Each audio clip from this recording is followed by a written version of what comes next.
할렐루야. 오늘은 지난 시간에 이어서 누가복음 15장의 비유를 통해서 하나님의 말씀을 선포하겠습니다. 먼저 지난 시간에 이 15장의 비유들을 해석하기 위한 전제에 대해서 제가 세 가지로 말씀을 드렸는데 그것부터 잠깐 정리하고 오늘 말씀으로 들어가 보도록 하겠습니다.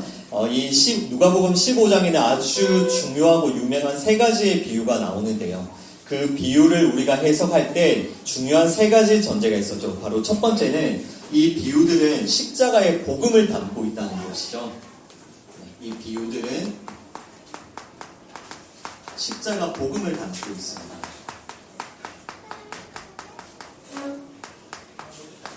네, 이것이 중요한 첫 번째 전제였고요. 두 번째 전제는 이 비유는 바리새인들의 죄를 책망하며 또 회개하게 한다라는 것을 말씀드렸죠. 이 비유는 바리새인들의 죄를 드러내고 바로 책망하고 회개하도록 돕는 말씀입니다. 이것이 두 번째 전제인데요. 그러니까 15장의 1, 2, 3절의 그 서론을 보시면 말씀을 들으러 예수님께로 나오는 세리와 죄인들이 있고요. 또 이런 예수님을 보면서 죄인들을 영접하고 또 음식을 같이 먹는다고 비난하던 바리새인들과 서기관들이 있었습니다. 그러니까 이런 관계 가운데 예수님께로 나오는 세리와 죄인들, 또 예수님을 비난하는 바리새인과 서기관들, 이런 관계 가운데 예수님께서 이 비유를 말씀하고 계시다라는 것을 우리가 잘 기억해야 됩니다. 따라서 우리는 이 비유의 말씀을 통해서 예수님께서 책망하시는 바리새인들의 죄가 무엇인지를 반드시 알아야 되고요. 그 죄를 회개해야 됩니다. 마지막 세 번째 중요한 전제는 이 15장의 세 가지 비유는 하나의 비유이고 또 이 모든 비유들은 잃었다가 다시 찾음이라는 메시지를 공통적으로 담고 있다는 것을 여러분 잘 기억하시기 바랍니다. 그러니까 세 개처럼 보이는 비유가 사실은 하나의 비유이고요. 이 비유들은 모두 어떤 메시지를 담고 있습니까? 잃었다가 다시 찾음.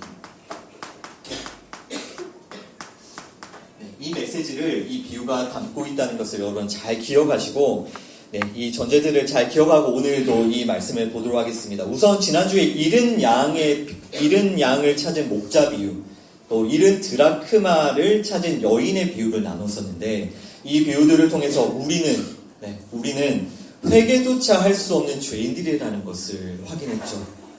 우리는 완전히 길을 잃었고요. 우리는 완전히 타락하고 부패했고요. 우리는 죄와 허물로 말미암아 완전히 죽어 있었습니다. 그러니까 길을 잃은 양이 스스로 목자를 찾을 수가 없고 또 잃어버린 드라크마는 스스로 장롱 밑에서 굴러나오지를 못합니다.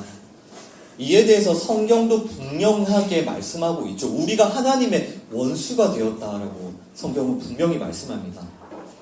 그러나 이렇게 잃어버리고 죽어있던 우리들을 하나님께서는 어떤 대가를 치러서라도 다시 찾으시고요. 그 잃어버린 영혼들을 다시 찾으십니다.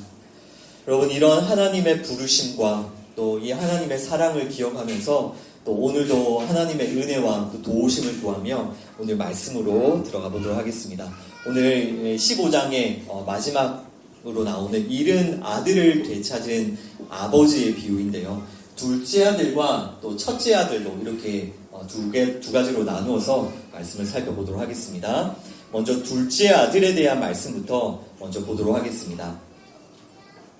누가복음 15장 11절부터 16절까지의 말씀을 함께 읽겠습니다. Luke chapter 15, verses 11 through 16. 또 이르시되 어떤 사람에게 두 아들이 있는데 그 둘째가 아버지에게 말하되 아버지여 재산 중에서 내게 돌아올 분깃을 내게 주소서 하는지라. 아버지가 그 살림을 각각 나눠주더니 그 후에 며칠이 안 되어 둘째 아들이 재물을 다 모아가지고 먼 나라에 가 거기서 허랑방탕하여 그 재산을 낭비하더니 다 없앤 후 그 나라에 크게 흉년이 들어 그가 비로소 궁핍한지라. 가서 그 나라 백성 중 한 사람에게 붙어 사니 그가 그를 둘러보내어 돼지를 치게 하였는데 그가 돼지 먹는 쥐염 열매로 배를 채우고자 하되 주는 자가 없는지라. 아멘. Jesus continued, There was a man who had two sons. The younger one said to his father, "Father, give me my share of the estate." So he divided his property between them. Not long after that, the younger son got together all he had, set off for a distant country, and there squandered his wealth in wild living.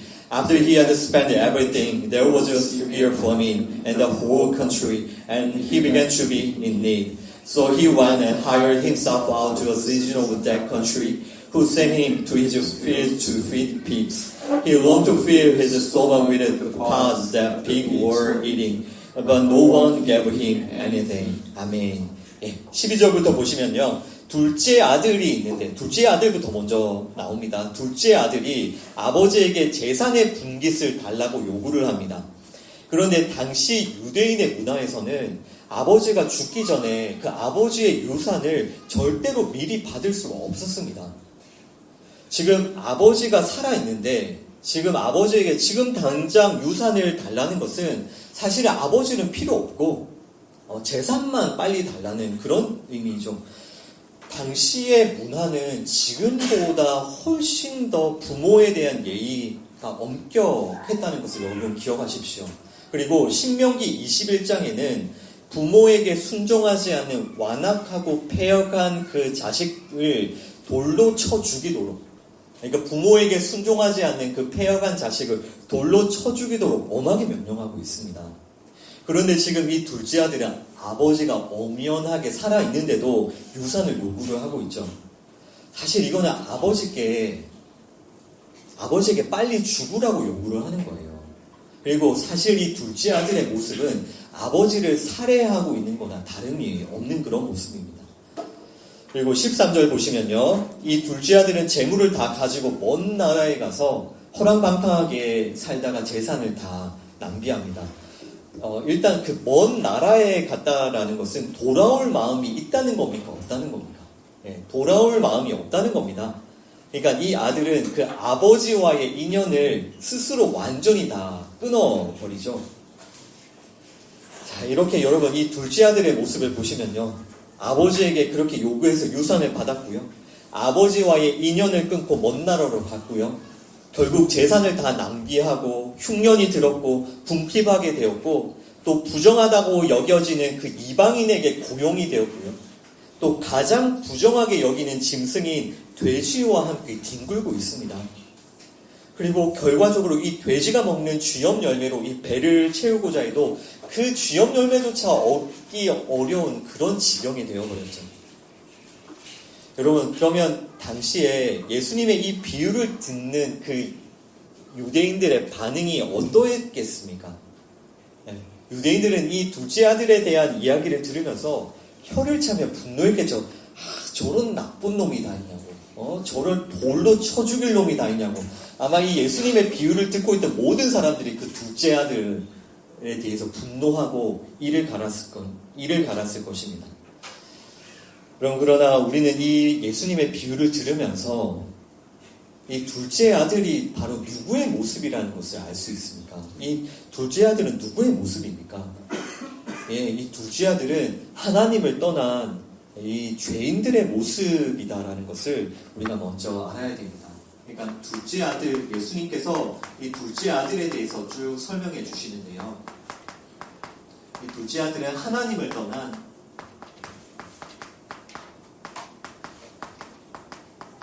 죄인의 모습이죠. 우리가 이 예수님의 비유를 들으면서 당시 유대인들처럼 혀를 차면서 이 둘째 아들을 비난할 게 아니라 이것이 바로 하나님을 떠난 우리의 모습이라는 것을 알아야 됩니다. 그러니까 예수님께서는 이 비유를 통해서 바로 우리의 모습을 지금 설명해주고 보여주고 계신 거예요. 여러분, 우리가 구원을 받았고, 그죠? 우리는 신앙생활을 하고 있고, 또 하나님을 섬긴다고 하면서도 우리에게는 여전히 이런 죄인의 모습이 드러날 때가 너무나도 많죠. 이 둘째 아들의 모습이 우리 삶에도 우리 자신에게도 이런 모습이 드러날 때가 정말로 많다라는 것을 여러분 잘 돌아보십시오. 여러분은 하루하루를 살면서 지난 한 주간을 돌아보십시오. 여러분은 하루하루 매일 하나님을 찾으셨습니까? 아니면 매일 돈을 찾으셨습니까? 여러분은 매일마다 하나님의 뜻을 구하며 하나님의 뜻에 순종하셨습니까? 아니면 여러분 자신의 욕심과 정욕을 위해 사셨습니까? 또 여러분은 하나님과 이웃을 위해 사셨습니까? 아니면 여러분 자신을 위해 사셨습니까?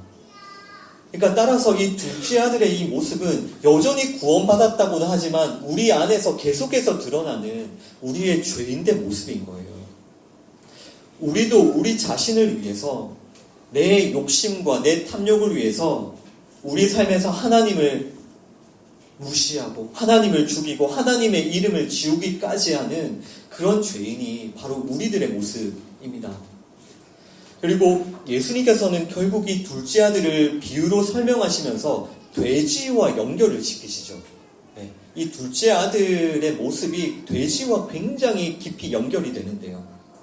그러니까 한마디로 하나님을 떠난 이 죄인들의 삶이라는 것이 부정한 돼지의 삶이라는 거예요. 지금 이 둘째 아들 하나님을 떠난 죄인의 삶을 설명하는데 이게 무엇의 삶이라고요? 부정한 돼지의 삶입니다.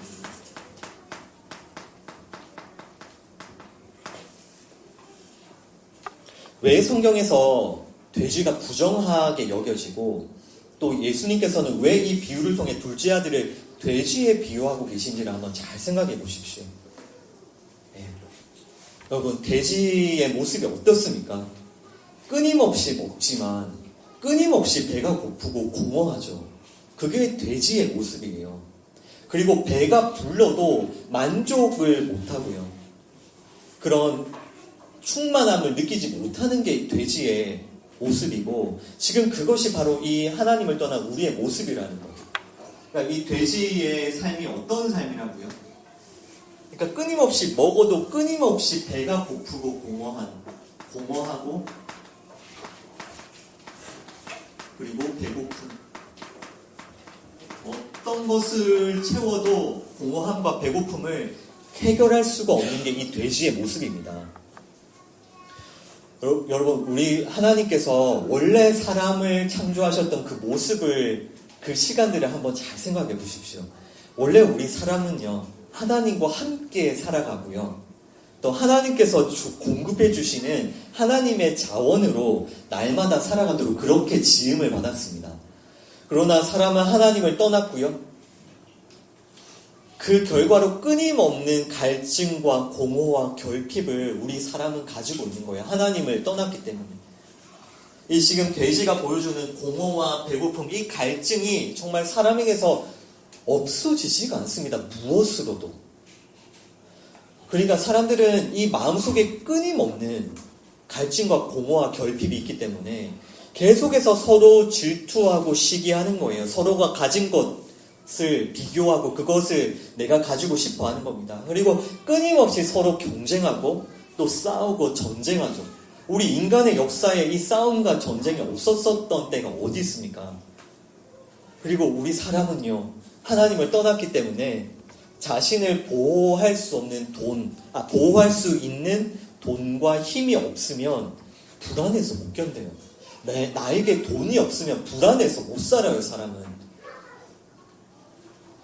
이 공허함을 채우기 위해서 폭식하고 또 공허함을 채우기 위해서 술에 취하고 또 성적인 쾌락에 빠져드는 게 이 인간의 비참한 모습이지 않습니까? 결국 그 핵심에 무엇이 있냐면요, 이 공허함이 있는 겁니다. 공허함, 무엇으로도 채워지지가 않는. 돼지는 계속해서 배가 고프고 아무리 먹어도 배가 고프잖아요. 그 공허함이 우리에게 있는 겁니다. 여러분, 지금 예수님께서 설명해 주시는 이 둘째 아들의 모습을 통해서 우리가 진짜 우리 자신의 모습을 잘 돌아보셨으면 좋겠어요.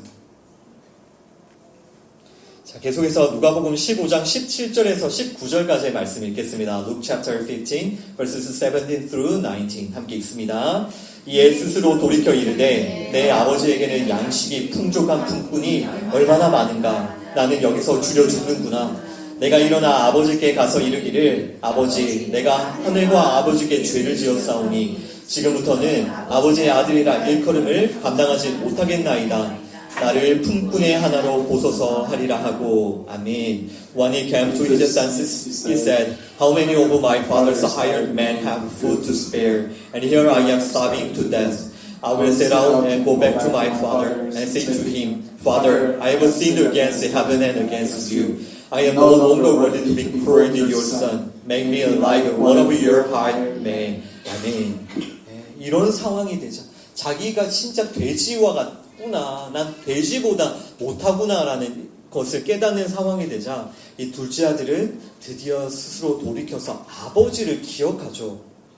17절 보시면 스스로 돌이켜 아버지를 기억하죠. 그는 아버지를 기억하고요. 일어나 아버지께 가겠다고 결단하고요. 아버지께 죄를 고백하고 또 아버지의 아들이 될 자격이 없음을 인정합니다. 여러분, 이런 모습이, 이 둘째 아들에게 일어난 모습이 바로 하나님의 은혜의 결과임을 여러분 잘 기억하십시오. 그러니까 이 둘째 아들에게 하나님의 은혜가 임합니다. 하나님의 은혜가 임하자 이 아들이 어떻게 합니까? 스스로 돌이키죠. 그리고 무엇보다 중요한 것은 아버지를 기억해요. 아버지를 기억합니다. 그리고 그냥 기억만 하고 있는 게 아니라 내가 일어서서 아버지께 돌아가야 되겠다고 결단을 하죠. 나 아버지께 돌아가야 되겠다. 그러나 아버지께 가서 내가 해야 될 것은 내 죄를 고백하는 내가 회개, 그리고 나는 더 이상 아들의 자격이 없음을, 이렇게 이것이 지금 은혜가 임한 이 둘째 아들에게 일어나고 있는 일인 겁니다. 여러분 잘 한번 생각해 보십시오. 여기 세상에 정말 많은 사람들이 있지 않습니까? 근데 사람들은 하나님을 기억하지 않습니다. 이것이 하나님의 은혜의 결과라고요. 은혜가 임한 자들만이 결국 돌이키고 하나님을 기억할 수 있습니다. 사람들은 하나님을 떠나서 이 세상에서 허랑방탕하게 살고요. 또 흉령과 부핍 속에 돼지 같은 삶을 살면서도 절대 하나님을 기억하지 않아요. 자신을 탓하고 이렇게 된 게 내 탓이라고, 또 세상을 탓하고 내가 이렇게 사는 게 세상 탓이라고, 또 환경을 탓하고 팔자를 탓하고 돈을 탓하고 그렇게 살면서도 사람들은 하나님 기억하지 않습니다. 하나님께 돌아가지 않는다고요. 따라서 우리는 이 17절에 이 둘째 아들이 스스로 돌이켰다, 이 아들이 하나님을 기억했다라는 것이 이 하나님의 크신 은혜의 결과라는 것을 잊어서는 안 됩니다. 분명히 그 15장의 비유들은 하나의 비유라고 했죠. 잃어버린 양, 잃어버린 드라크마, 잃어버린 아들 모두가 스스로 하나님께 돌아갈 수 없는 것들이잖아요. 그러나 은혜가 임하자 스스로 돌이키고 하나님을 기억하고 회개하는 그런 놀라운 역사가 시작이 되는 겁니다. 여러분, 하나님께서 반드시 잃어버린 영혼을 찾으신다는 것을 기억하십시오. 그리고 하나님께서는 지금 이 시간에도 우리가 회개하고 돌이킬 수 있도록 은혜를 부어주고 계시다는 것을 꼭 기억하십시오. 예수님께서는 지금도 이 비유의 말씀을 우리에게 주셔서 우리가 회개하고 아버지께로 돌아갈 수 있도록 지금 이 말씀을 우리에게 주고 계신 거예요. 그리고 우리는 이것이 분명히 성령님의 역사라는 것도 알고 있습니다. 이것은 성령님의 역사예요. 우리 가운데 성령님이 임하시고 역사하시면 우리에게 이런 놀라운 회개의 역사가 일어난다는 겁니다. 여러분, 정말 이 자리에도, 이 시간에도 성령님께서 역사하고 계시다는 것을 믿으십니까? 아멘. 여러분, 이것을 믿으십시오. 성령님께서 여러분들 가운데 역사하고 계시고요. 따라서 그 도움을 얻어, 그 은혜를 입어 이 시간 스스로 돌이켜서 아버지에게로 돌아가십시오. 여러분, 다른 것을 탓하지 마시고요. 나에게 돈이 없어, 나에게 뭐가 문제야 그렇게 생각하지 마시고요. 정말 이 시간 그 은혜를 의지하여서 아버지에게로 돌아가십시오. 내가 아버지에게로 돌아가야지 생각만 하지 마시고요. 여러분들이 뒹굴고 있던 그 돼지 우리에서 일어나서 아버지께로 향하여 그 믿음의 발걸음을 내디디셔야 됩니다.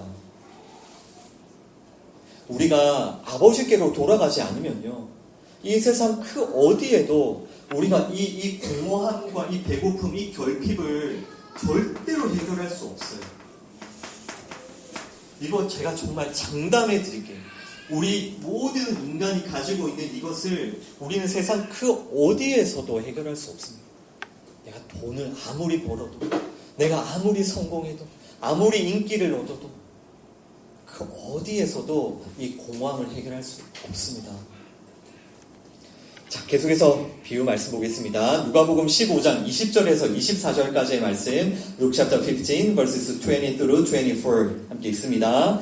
이에 일어나서 아버지께로 돌아가니라. 아직도 거리가 먼데 아버지가 그를 보고 치근히 여겨 달려가 목을 안고 입 맞추니, 아들이 이르되 아버지, 내가 하늘과 아버지께 죄를 지었사오니 지금부터는 아버지의 아들이라 일컬음을 감당하지 못하겠나이다 하나, 아버지는 종들에게 이르되 제일 좋은 옷을 내어다가 입히고 손에 가락지를 끼우고 발에 신을 신기라. 그리고 살찐 송아지를 끌어다가 잡으라. 우리가 먹고 즐기자. 이 내 아들은 죽었다가 다시 살아났으며 내가 잃었다가 다시 얻었노라 하니 그들이 즐거워하더라. 아멘. So he got up and went to his father. But while he was still a long way off, his father saw him and was filled with compassion for him.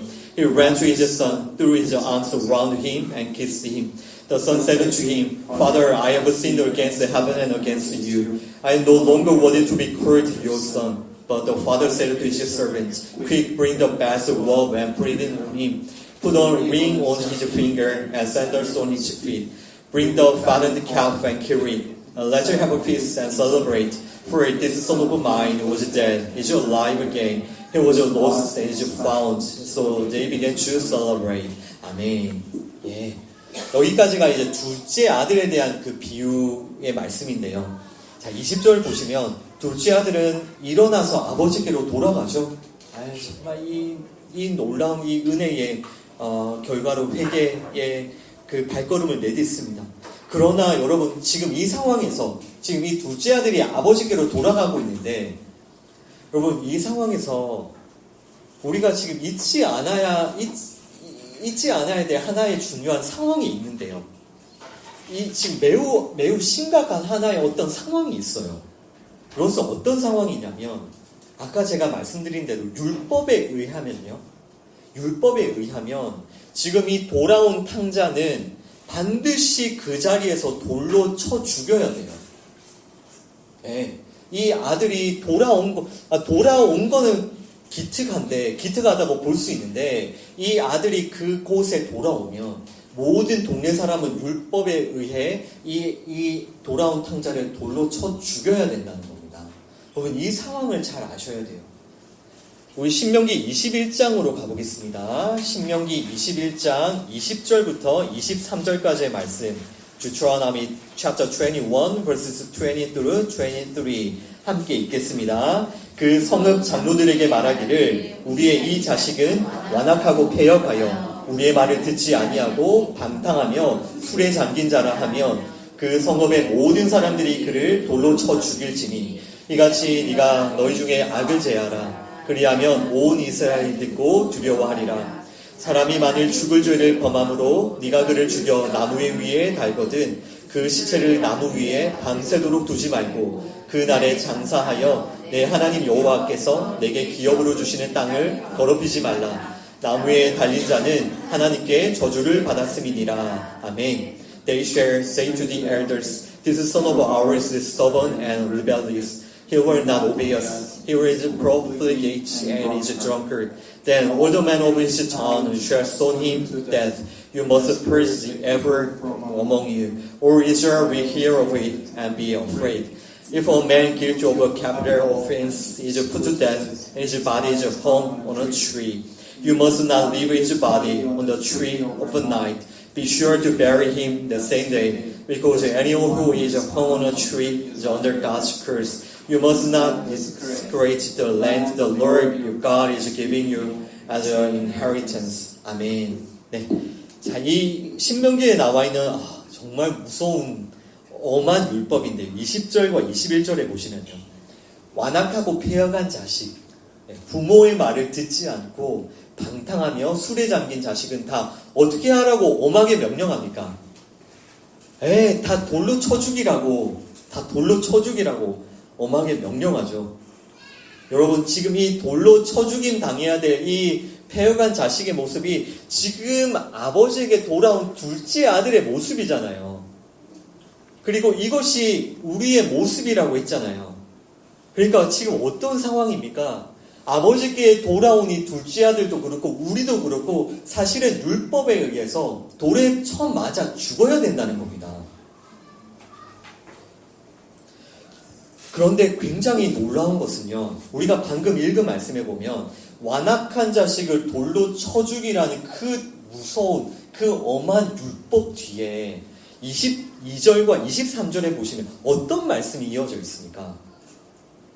죽을 죄를 범하여 나무 위에 달린 자, 그 하나님께 저주를 받은 자에 대한 말씀이 하나로 쭉 이어져 있죠. 자, 보십시오. 이것도 여러분 꼭 기억하십시오. 이 율법에 돌로 쳐 죽이라,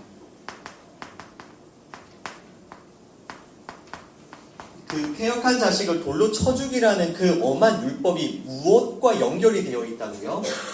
나무에 달린 자. 이 나무에 달린 자, 하나님께 저주를 받은 자에 대한 말씀과 하나로 쭉 이어져 있죠. 사도 바울은 지금 이 신명기 말씀을 갈라디아서에서 인용하면서 분명히 뭐라고 설명하냐면요, 이 나무에 달린 자, 하나님께 저주를 받은 자가 바로 예수 그리스도다라고 설명합니다.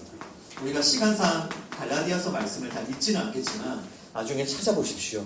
이 지금 나무에 달린 자는 예수 그리스도를 설명하는 말씀인 거예요. 나무에 달린 자, 저주받은 자는 예수 그리스도입니다. 그러니까 예수님께서 왜 십자가에 달리셨는지 아시겠습니까? 왜 나무에 달리시고 왜 저주받은 자가 되셨는지 아시겠습니까? 이 돌에 맞아 죽어야 될 이 폐역한 자식을 위해서 나무에 달린 어떤 분이 계시다라는 거예요. 우리는 모든 사람이 단 한 명도 빠짐없이 우리는 모두가 다 돌에 맞아 죽어야 될 폐역한 자식들이잖아요. 하나님 앞에서. 우리는 다 맞아 죽어야 된다고요. 근데 우리 맞아 죽어야 될 우리 자식들을 위해서 대신 나무에 달린 저주받은 자가 계시다라는 겁니다. 자, 다시 비유로 돌아가 볼게요. 자, 20절부터 보겠습니다. 자, 20절. 자, 아직도 거리가 먼데 아버지가 그 돌아오는 아들을 보고 치근히 여겨서 막 달려가가지고 목을 안고 입을 맞추죠. 그러니까 아버지는 한순간도 이 아들을 잊지 않고 이 아들만을 기다리고 있었다는 거예요. 얼마나 그 오매불만 그 아들을 기다리고 있었는지 저 멀리서 오는 그 아들을 제일 먼저 알아보고 제일 먼저 달려가서 제일 먼저 그 아들을 품 안에 품습니다. 아버지는 그 아들만 바라보고 있는 겁니다. 아들이 아무리 멀리 떠났든. 이 상황에서 누가 몰려들겠습니까? 이 둘째 아들을 돌로 쳐 죽이려고 하는 동네 사람들이 다 몰려들겠죠. 그때 아버지가 어떻게 한다고요? 이 달려가서 그 아들을 끌어안고 아버지께서 대신 아들을 대신하여 돌에 맞아 주시는 거예요. 여러분, 이것이 이 비유가 담고 있는 십자가 복음입니다. 돌에 맞아 죽어야 될 이 둘째 아들을 위해서 아버지가 대신 돌을 맞아 주신다고요. 이것이 예수 그리스도의 십자가 복음입니다. 예수님께서는 십자가에 달리셔서 완악한 자식을 돌로 쳐 죽이라는 그 율법의 요구와 저주를 예수님께서 다 받으신 거예요. 그 십자가에서. 여러분, 이 시간 십자가에 달리신 예수님을 한번 바라보십시오. 여러분을 품에 안으시고요. 여러분을 정말 돌 하나도 맞지 않도록 여러분들을 품에 꼭 안으시고요. 여러분들을 대신하여 돌에 쳐 죽임을 당하시는 그 예수님을 바라보십시오. 우리 때문에 예수님의 살이 다 찢어졌고요. 우리 때문에 예수님은 자신의 모든 피와 물을 십자가에서 다 쏟아내셨습니다.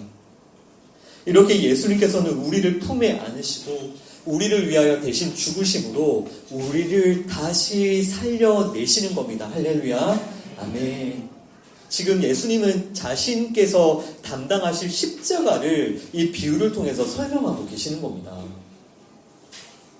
자, 22절도 보십시오. 이 아버지는 제일 좋은 옷으로 아들에게 입히고 손에 가락지를 끼우고 발에 신을 신기죠. 예, 하나님께서는 벌거벗은 우리를 예수님으로 옷을 입혀주시고 신을 신겨주셔서 우리의 모든 죄와 허물을 다 덮어주시는 그런 모습인 거예요. 우리의 모든 허물을 다 덮어주신다고요. 또 우리는 하나님의 아들임을 증명하는 그 인장 반지, 여기서 가락지라는 거는 그냥 보물 같은 게 아니라 너는 내 아들이다, 너는 나의 상속자다라는 것을 증명하는 인장 반지예요. 인장 반지를 딱 끼워줍니다. 아무도 뭐라고 못하도록, 아무도 이 아들에게 돌을 못 던지도록 옷으로 덮어주고 반지를 끼워주는 거예요. 자, 그리고 23절도 보십시오. 살찐 송아지를 잡고 잔치를 벌리죠. 예, 이 살찐 송아지라는 거는 희생 제물인 거예요. 이 또한 우리를 위해 희생 제물이 되어주신 예수님에 대한 설명인 겁니다. 자, 그리고 마지막으로 24절의 하이라이트를 해보십시오. 24절. 이 내 아들은 죽었다가 다시 살아났으며 내가 잃었다가 다시 얻었노라. 네. 이 아버지의 선포, 이 아버지가 모든 사람에게 지금 선포하고 있죠. 이 아들은 죽었다가 다시 살아났다. 이 아들은 죽었다가 다시 살아났으니까 아무도 건들지 마. 아무도 돌 던지지 마. 이것이 이 아들을 향한 이 아버지의 사랑이고 아버지의 선포인 거예요. 이 아들은 내 거니까 그 누구도 이 아들에게 돌 던지지 마라.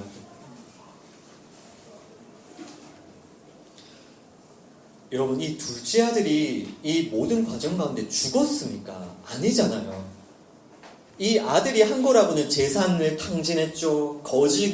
돼지처럼 살았죠. 지금 거지가 되어서 돌아온 것밖에 없어요. 이 아들이 한 것이라고는. 그러나 이 아버지는 왜 아들이 지금 죽었다가 다시 살아났다고 선포합니까? 예, 아버지가 이 아들을 끌어안고요. 이 아들을 대신해서 이 아버지가 돌에 맞아 죽었기 때문이에요. 그러니까 이게 무엇이냐면 하나님께서는 우리들을 보실 때에 예수님의 죽으심과 부활하심 안에서 우리를 바라보시고 선포해 주시는 겁니다. 이 내 아들은 죽었다가 다시 살아났고, 누구 안에서? 예수 그리스도 안에서. 이 내 아들은 잃었다가 다시 얻었어. 누구 안에서? 예수 그리스도 안에서. 그러니까 이 아들에게 돌을 던지지 마. 이 아들은 내 거야. 라고 하나님께서 우리를 향해 말씀해 주시고 선포해 주시는 겁니다. 여러분, 이처럼 하나님께서는 우리를 예수님 안에 감추어 주시고요. 그 예수님으로 우리를 지켜주시고 보호해 주세요. 우리는 그 예수님의 생명 안에 감추어져 있는 겁니다. 자, 여기까지 이 둘째 아들에 대한 비유를 우리가 정리를 좀 해보겠습니다. 여러분, 먼저 무엇보다 하나님을 떠났던 이 돼지의 삶을 살았던 이 우리의 비참한 모습을 여러분 꼭 직면하십시오. 그리고 우리가 그 어디에서도 이 우리 인생의 공허함과 배고픔과 우리의 결핍을 해결할 수 없음을 여러분 꼭 기억하십시오. 이미 여러분들 많이 경험하셨잖아요. 여러분들 나이 정도가 되었으면 여러분들 아시잖아요. 그 어떤 것으로도 이것을 채울 수 없음을. 이것을 먼저 기억하시고요. 그리고 하나님 아버지를 기억하십시오. 그 하나님 아버지의 마음, 하나님 아버지의 사랑, 그 아들만 바라보고 계시는, 아들만 기다리고 계시는 그 하나님의 마음, 그 하나님의 사랑을 기억하고 하나님께로 한 걸음 한 걸음 내딛으시기 바랍니다. 그리고 우리가 그 하나님께 돌아갈 때 우리는 율법에 맞아 죽을 수밖에 없지만 우리를 품에 안으시고 대신 돌을 다 맞아주시고 대신 그 심판과 저주를 당하여 주신 그 예수님 간절히 붙들고 감사하며 이 믿음의 걸음 한 걸음 한 걸음 걸어가시기 바랍니다. 아멘. 네, 여기까지 우리 둘째 아들에 대한 내용을 나누었고요. 이제 두 번째 주제로 첫째 아들에 대한 우리 비유의 말씀을 또 나누도록 하겠습니다. 누가복음 15장 25절부터 27절까지의 말씀, Luke chapter 15 verses 25 through 27 함께 읽습니다. 마다들은 밭에 있다가 돌아와 집에 가까이 왔을 때에 풍악과 춤추는 소리를 듣고 한 종을 불러 이 무슨 일인가 물은데 대답하되 당신의 동생이 돌아왔음에 당신의 아버지가 건강한 그를 다시 맞아들이게 됨으로 인하여 살찐 송아지를 잡았나이다 하니. 아멘. Meanwhile the older son was in the field. When he came near the house, he heard the music and dancing. So he called one of the servants and asked him what was going on. Your brother has come, he replied, and your father has killed the fattened calf because he has him back safe and sound. 아멘. 자, 여기 이제 드디어 첫째 아들이 등장을 하는데요. 여러분, 이 15장 전체의 비유 중에서 그 돌아온 탕자, 이 둘째 아들이 워낙 유명하죠. 네, 이 둘째 아들이 돌탕이라고 해서 워낙 유명합니다. 그러나 여러분, 사실 이 말씀을 쭉 읽어보시면 사실 누가 핵심이냐면요. 이 첫째 아들이 핵심이에요. 첫째 아들이. 이 첫째 아들이 누가복음 15장 이 모든 비유의 결론이고요. 하이라이트입니다. 그러니까 아까 나누었던 그 둘째 아들은 잃어버린 한 마리 양이었는데 지금 이 첫째 아들은 그 양의 비유에서 생각해보면 난 회개할 것이 없다고 주장하는 그 99마리의 양이죠. 또 아까 그 나누었던 이 둘째 아들은 예수님께 막 나오고 있는 세리와 죄인들이지만 지금 이 첫째 아들은 어떤 사람이냐면요. 예수님을 비난하고 있는 바리새인과 서기관들이라는 것을 알 수가 있죠. 그래서 예수님께서는 이 첫째 아들을 통해서 바리새인들의 죄를 책망하시고 회개를 촉구하고 계시는 거예요. 그러니까 여러분 사실 이 첫째 아들이 더 심각한 탕자인 거예요. 더 심한. 우리는 보통 탕자라고 하면 집을 떠났다가 돌아왔던 이 아들이 돌아온 탕자라고 생각을 하지만 더 심한 탕자가, 더 못된 탕자가 여기 있는 겁니다. 그러니까 이 첫째 아들을 돌아온 탕자 돌탕이라고 하는데 이 첫째 아들은 집에 있었다고 해서 이걸 집탕이라고 하거든요. 근데 사실 이 집에 있는 탕자가 더 나쁘다고요. 더 심각하다고요. 그래서 예수님께서는 지금까지 비유를 쭉 설명하시고 마지막의 결론을 이 첫째 아들로 결론을 내고 계시는 겁니다. 자, 계속해서 이 첫째 아들의 모습을 우리가 좀 비유를 통해서 보도록 하겠습니다. 28절부터 30절까지 verses 28 through 30 함께 있습니다. 그가 노하여 들어가고자 하지 아니하거늘 아버지가 나와서 권한대 아버지께 대답하여 이르되 내가 여러 해 아버지를 섬겨 명을 어김이 없거늘 내게는 염소 새끼라도 주어 나와 내 벗으로 즐기게 하신 일이 없더니 아버지의 살림을 창녀들과 함께 삼켜버린 이 아들이 돌아오매 이를 위하여 살찐 송아지를 잡으셨나이다. The older brother became angry and refused to go in. So his father went out and pleaded with him.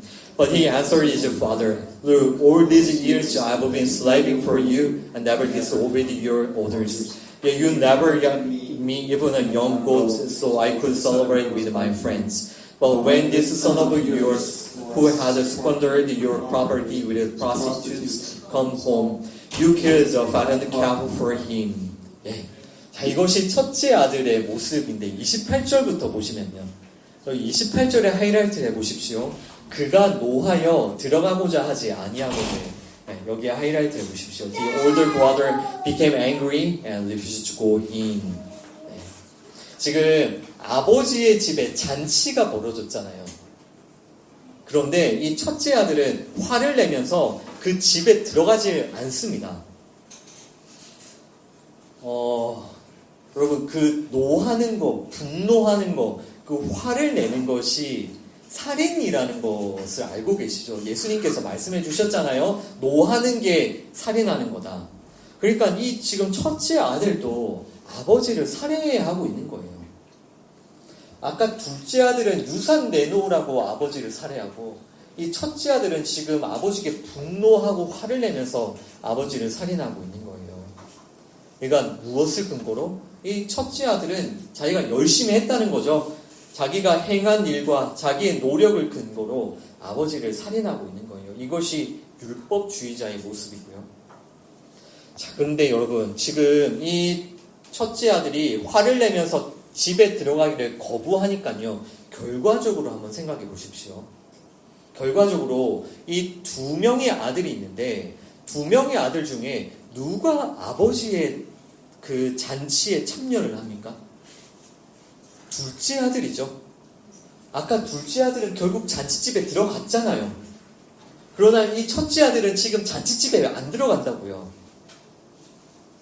예수님께서는 지금 이 비유를 통해서 뭘 말씀하고 계시냐면 너희가 지금 이 죄를 회개하지 않으면 이 죄가 무슨 죄라고요? 바리새인의 죄라고 말씀드렸죠. 바리새인의 죄를 회개하지 않으면 결과적으로 어떻게 된다고요? 하나님 나라 잔치에 들어갈 수 없다. 이것을 예수님께서 경고하고 계시는 거예요. 너희들은 하나님 나라의 잔치에 들어갈 수 없는 자들이라고. 이것이 얼마나 예수님의 이 비유 안에 들어있는 무서운 경고인 줄 아시겠습니까? 너희는 하나님의 나라의 잔치에 들어갈 수 없다. 따라서 반드시 이 바리새인들의 죄가 무엇인지를 알고 이것을 회개해야 되는 겁니다. 이것이 쭉 나누었던 15장 비유의 결론이고 핵심이라고요. 우리는 반드시 이 첫째 아들의 죄가 무엇인지를 알아야 되고요. 이것을 깨닫고 회개하고 돌이켜야 되는 겁니다.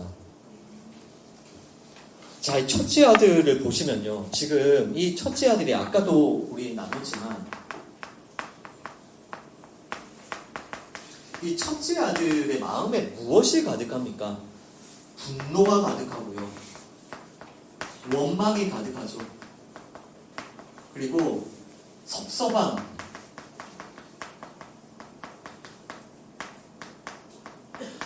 이런 게 지금 첫째 아들의 마음에 가득한데 29절에 보십시오. 나는 여러 해 아버지를 섬겼고 명령을 어긴 적도 없는데 왜 내게는 염소 새끼라도 주지 않냐고. 분노하고 원망하고 막 섭섭한 게 가득해요.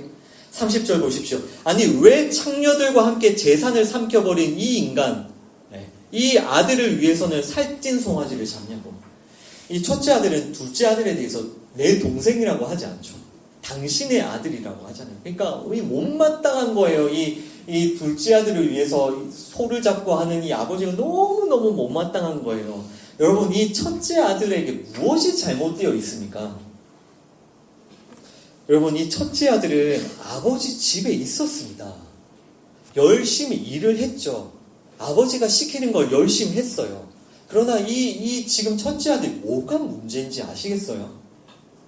아버지와 아들의 올바른 관계를 맺지 못한 거예요. 이 첫째 아들의 가장 큰 문제가 결과적으로는 아버지와 아들의 관계가 아닙니다. 분명히 아버지 집에 있었고 아버지의 말씀대로 열심히 행한 것 같지만 아버지와 아들의 관계가 아니라고요. 29절에 보시면 자기 스스로가 뭐라고 이야기하냐면 이 첫째 아들은 자신이 노예처럼 일했다고 얘기해요. 나는 당신께 내가 노예처럼 일했잖아요. 그러니까 이 아들이 생각하는 아버지와 자기의 관계가 뭡니까? 주인과 노예인 거예요. 원래 아버지와 아들의 그 관계를 모르는 사람입니다. 그는 노예처럼 일하고요. 자기가 노예처럼 일했기 때문에 당연히 일한 것에 대한 공평한 보상을 요구하죠. 이것이 지금 이 아들의 모습입니다. 그러니까 아버지의 관계가 아니라 노예의 관계고 당연히 노예로서 보상, 내가 이랬으니까 보상해 달라는 게 이 첫째 아들의 모습이에요. 그리고 이런 마음을 가지고 있으니 그 아버지와의 관계가 이런 관계 가운데 있으니까 결국 계속 이 아들이 생각하는 게 뭐냐면 아버지 불공평하다고. 이 아버지 지금 너무 불공평하다고. 아버지 계산 좀 똑바로 해보시라고. 내가 당신을 위해서 일하고 섬긴 것을 계산 좀 해보시라고. 아버지가 계산을 똑바로 한다면 그리고 아버지 당신이 공평하다면 둘째 아들이 아니라 저에게 보상을 해주셔야죠 라는 그 생각이 가득한 거예요. 여러분, 이 첫째 아들의 모습은 어느 정도 정리가 되시죠? 네. 아버지와의 관계가 없고, 그리고 하나님에 대해서 불공평하다고 생각하는 게 이 지금 첫째 아들의 모습인데요. 여러분, 우리는 이것이 우리의 문제라는 것도 우리 잘 알고 있습니다. 그죠? 이 첫째 아들의 모습이 우리의 모습이고요. 그리고 이것은 이 시대 교회의 모습이고 큰 문제이기도 하다는 것을 여러분 잘 아실 겁니다. 교회를 잘 다니면서 또 신앙생활을 열심히 한다고 생각하는 사람 중에 이런 분노와 원망으로 내면이 썩고 부패한 사람이 얼마나 많습니까?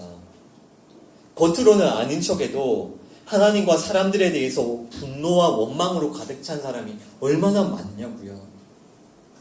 특히나 지금 이 시대는 더더욱 인본주의적인 기준으로 이 하나님의 은혜를 판단하고 비난하는 시대입니다. 우리가 살고 있는 시대가 그런 시대예요. 그러니까 사람들은 공평을 엄청나게 중요하게 외치죠. 어딜 가나 공평, 공정, 또 정의를 엄청나게 외치죠. 공평해야 돼, 정의로워야 돼, 공정해야 돼. 사람들은 이것을 엄청나게 외치죠. 이게 조금이라도 어긋나 있으면 엄청나게 반발하죠.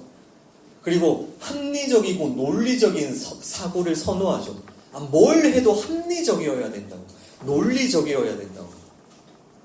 그런데 이런 인본주의적인 생각들이 정확하게 하나님의 은혜를 거부하여 하나님의 은혜를 공격한다고요. 그리고 이런 인본주의적인 그런 문화가 교회에도 그대로 들어와 있습니다. 그래서 교회의 모든 사역들도 다 인본주의적으로 다 판단하는 거예요. 공평해야 돼, 공정해야 돼, 논리적이어야 돼, 합리적이어야 돼. 이런 게 조금이라도 어긋나면 받아들이지 못하죠. 결과적으로 교회가 어떻게 돼버립니까? 우리가 어떻게 되어버렸습니까? 하나님의 은혜에 감사하지 못합니다. 감사를 잃어버린 거예요. 성도들이, 이 시대의 교회의 성도들이 감사를 잃어버린 거예요. 그리고 마음속에 그 하나님을 향한 하나님 왜 이렇게 불공평하시냐? 하나님과의 그 올바른 관계를 잃어버린 겁니다. 자, 그러나 28절을 다시 보십시오. 28절을 보시면요. 이때의 여기서도 다시금 아버지의 모습을 잘 보십시오. 아버지는 이 첫째 아들을 만나기 위해서 그 잔치집을 또 나오세요. 아버지가. 지금 아버지는 노하면서 자신을 비난하고 있는 첫째 아들을 찾아오세요. 아버지가. 그리고 어떻게 합니까? 첫째 아들에게 다시 들어가자고, 잔치집에 들어가자고, 제발 들어가자고 이렇게 권하죠. 여러분, 이 아버지의 마음과 이 아버지의 사랑과 이 아버지의 은혜가 무엇인지 아시겠습니까? 이것이 어떻게 우리의 합리적이고 논리적인 생각으로 이것이 이해될 수 있는 겁니까? 아버지는 둘째 아들을 위해서도 뛰어나가서 맞이하고요. 지금 첫째 아들을 위해서도 뛰어나가서 설득하는 거예요. 제발 들어가자고, 우리 같이 잔치집에 들어가자고. 이것이 하나님 아버지의 사랑이고 은혜이고요. 우리의 생각과 논리로 이해할 수 없는 하나님의 은혜예요. 여러분, 이 첫째 아들을 위해서도 뛰어나가는 이 아버지의 모습도 불공평해 보이세요. 아니, 왜 이런 내쫓아도 모자랄 이 첫째 아들, 들어오지 말라고 해야 될 이 첫째 아들 또 나가서 그를 설득하고 있는 이 아버지의 모습도 불공평해 보입니까? 아니에요. 그게 아니라 은혜라고 밖에는 설명이 안 되는 겁니다. 은혜는 논리적으로 이해되는 게 아니에요. 내가 한 만큼 얻어내는 게 은혜가 아닙니다. 받을 자격 없고 이해 안 되는데 그저 부어지는 게 은혜이고 선물이죠. 자, 이제 우리 비유의 가장 마지막 구절로 가겠습니다. 누가복음 15장 31절과 32절 말씀, 15장의 가장 마지막 구절입니다. Luke chapter 15, verses 31 and 32 함께 읽습니다. 아버지가 이르되 너는 항상 나와 함께 있으니 내 것이 다 네 것이로되 이 네 동생은 죽었다가 살아났으며 내가 잃었다가 얻었기로 우리가 즐거워하고 기뻐하는 것이 마땅하다 하니라. 아멘. My son, the father said, You are always with me, and everything I have is yours. But we had to celebrate and be glad, because this brother of yours was dead and is alive again. He was lost and is found. 아멘. 아멘. 지금 이 아버지가 이 첫째 아들을 찾아가서 열심히 설득하고 그를 다시 잔치집으로 인도하는 이 아버지의 마음을 한번 여러분 잘 보십시오. 먼저 이 아버지는 첫째 아들에게 31절에 보시면 아버지와 아들의 올바른 관계를 설명하시죠. 얘야, 네가 생각하고 있던 거는 나와의 관계가 아니야. 너는 지금까지 나의 노예라고 생각했구나. 나는 너와 그런 관계가 아니야. 나는 너와 그런 관계를 맺고 싶지 않아. 나는 너의 아버지고 너는 나의 아들이야. 보십시오. 그 31절에 너는 항상 나와 함께 있고 내 것이 다 너의 것이야. 이것이 어떻게 노예와 주인의 관계입니까? 아버지와 아들의 관계죠. 이 첫째 아들은 이것을 믿고 이것을 붙들어야 되는 거예요. 그러나 끝까지 이 노예, 나는 노예고 아버지는 주인이라는 것을 붙들면 이것을 못 믿죠. 아버지가 내 아버지고 나는 아버지의 아들이라는 것을 이걸 믿어야 된다고요. 그리고 32절에는 이 아버지가 다시 한번 둘째 아들을 향한 그 사랑과 은혜를 가르쳐 주죠. 네 동생은 죽었다가 살아났고 잃었다가 얻었다. 이것이 무엇이라고 했습니까? 십자가 복음요. 십자가 복음. 이 첫째 아들에게 다시 십자가 복음을 가르쳐 주세요. 결국 이 첫째 아들에게 결국 필요한 것은 무엇이었습니까? 십자가 복음. 이 첫째 아들이 결국 모르고 있었던 건 무엇입니까? 이 십자가 복음. 이걸 모르니까 이 모든 문제가 다 생기는 겁니다. 마음의 분노와 원망과 섭섭함과 예수님께서 이 첫째 아들에 대한 반응에 대해서는 더 이상 설명하지 않으시고요. 이렇게 비유를 끝내세요. 여러분, 이 첫째 아들이 다시 잔치집에 들어갔을까요? 아니면 거기 바깥에 계속 분노하면서 서 있었을까요? 네. 이것은 우리에게 예수님께서 던져주시는 질문이죠. 누가 하나님 나라의 잔치에 참여할 수 있느냐? 너는 하나님 나라의 잔치에 참여할 수 있느냐? 라고 예수님께서는 암묵적으로 우리에게 질문을 하시면서 이 비유를 끝내고 계시는 겁니다. 여러분, 지난주와 오늘까지 이 누가복음 15장의 이 비유를 쭉 살펴보면서 누가 하나님 아버지의 잔치에 참여할 수 있는지를 아시겠습니까? 예, 바로 이 예수 그리스도의 십자가, 이 십자가 복음을 깨닫고 예수님을 믿는 사람이 아버지 잔치에 참여하는 자들인 거예요. 여러분, 오늘 이제 말씀을 마무리하겠습니다. 우리 15장의 비유를 쭉 살펴봤는데요. 이 비유의 말씀을 통해서 정말 우리 안에, 정말 여러분들 안에 참된 회개가 시작되기를 간절히 기도합니다. 이 참된 회개가 뭡니까?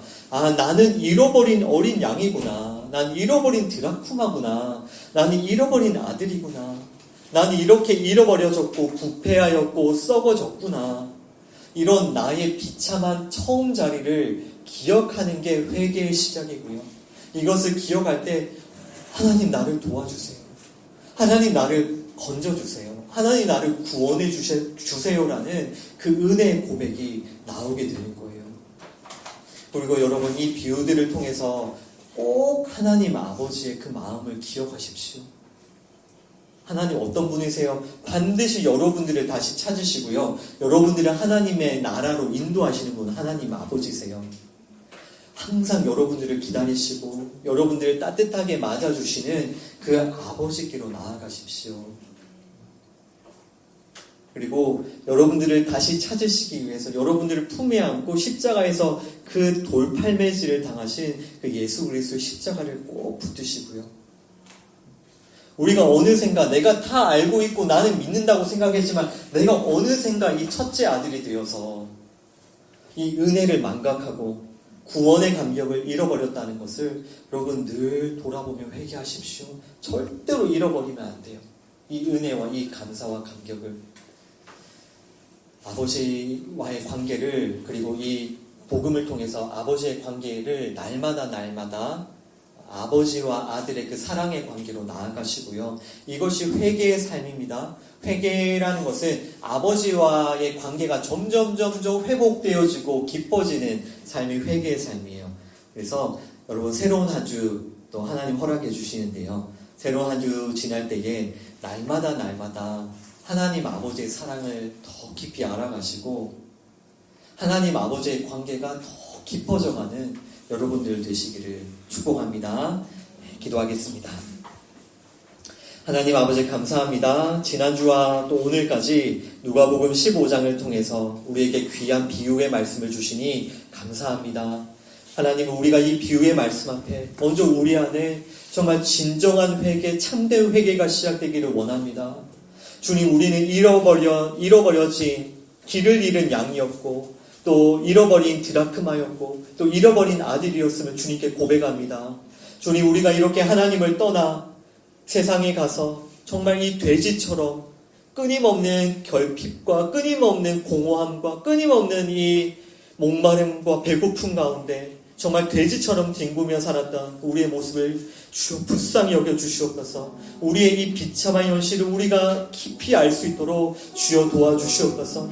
그리고 주님, 우리에게 은혜 주셔서 우리가 하나님 아버지를 기억하게 하여 주옵소서. 하나님 아버지의 그 하나님의 나라를 소망할 수 있도록 도와주시옵소서. 이제는 하나님께서 주시는 그 사랑과 하나님께서 공급해 주시는 그 기쁨으로 날마다 살게 하여 주옵소서. 우리를 항상 기다리시며 우리를 부르고 계신 하나님 아버지께로 나아가는 우리의 삶이 되게 하여 주옵소서. 예수님 이름으로 기도합니다. 아멘. 우리 이 시간 이 말씀을 기억하며 함께 기도합시다. 정말 이 시간, 정말 이 하나님께 기도하는 이 시간, 이 기회를 다음으로 미루지 마시고요. 여러분, 이 시간 간절히 기도하십시오. 우리 먼저 기도할 때에 우리 안에 참된 회개가 시작될 수 있도록, 우리가 정말 세상에서 돼지처럼 그렇게 뒹굴고 살았음을 이 시간 주님께 고백하며 우리를 불쌍히 여겨달라고, 우리를 건져달라고, 우리를 회복시켜달라고 우리 은혜를 구하며 회개하며 주님께 기도하겠습니다. 하나님 아버지, 우리 불쌍히 여겨주시옵소서. 우리는 스스로 이 결핍과 이 배고픔에 해결할 수 없는 그런 존재가 되어버렸습니다. 하나님, 그럼에도 불구하고 끊임없이 세상에 나아가서 끊임없이 세상의 그 주역 열매를 구하며 끊임없이 그 세상의 돼지처럼 먹고 살며 아버지 끊임없이 그렇게 우리의 그 눈빛과 또한 우리의 그 공허한 가운데 살았던 우리의 모습을 주여 불쌍히 여겨주시옵소서.